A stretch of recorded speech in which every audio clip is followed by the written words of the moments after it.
Hey Lancaster County, Captain Vic with the Lancaster County Sheriff's Office, back with Josh Planos from the Better Business Bureau. Nice to see you again, Josh. Thanks for having me. We want to talk to you today about lottery scams, and lottery scams are always something that it seems like criminals are preying on people who maybe you're in a tough spot or need a whole bunch of cash quick, and it sounds like they've just hit it big. Who doesn't want to win that golden ticket? I mean, this has been an incredibly successful, devastating scam for decades.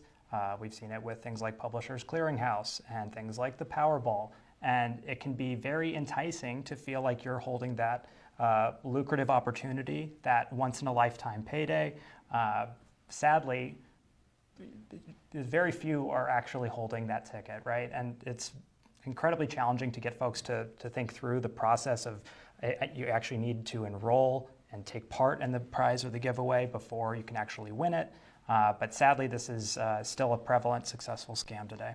And sadly, people don't always understand the full nature of the transaction. Sometimes they're scammed into thinking that they maybe have to make a tax payment before they can get the lump sum, or they may have to pay some sort of administrative process fee. Is that what you're seeing throughout the Midwest as well? It is. Sweepstakes do not operate in that way. They do not request payment up front for a bigger payday on the back end, but you can understand why as a consumer, if I only have to pay $1,500 to access $10,000 in earnings, that can be a pretty easy decision for folks. However, again, when you're faced with the prospect of a life-altering sum of money, you're no longer making decisions that you otherwise would in a vacuum, and the variables compound and you start making decisions again that you probably wouldn't otherwise.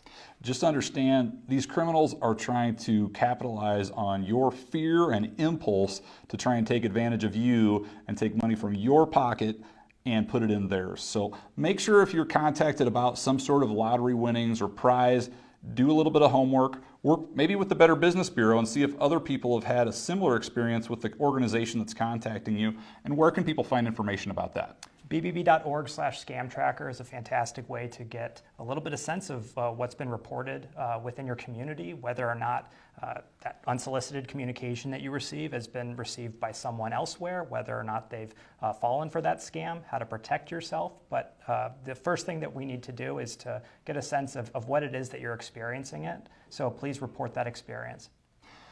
That's all we've got for today, Lancaster County. Make sure that you keep you and your family financially safe by just thinking a few extra seconds before you give over all of your information or financials to a scam or lottery.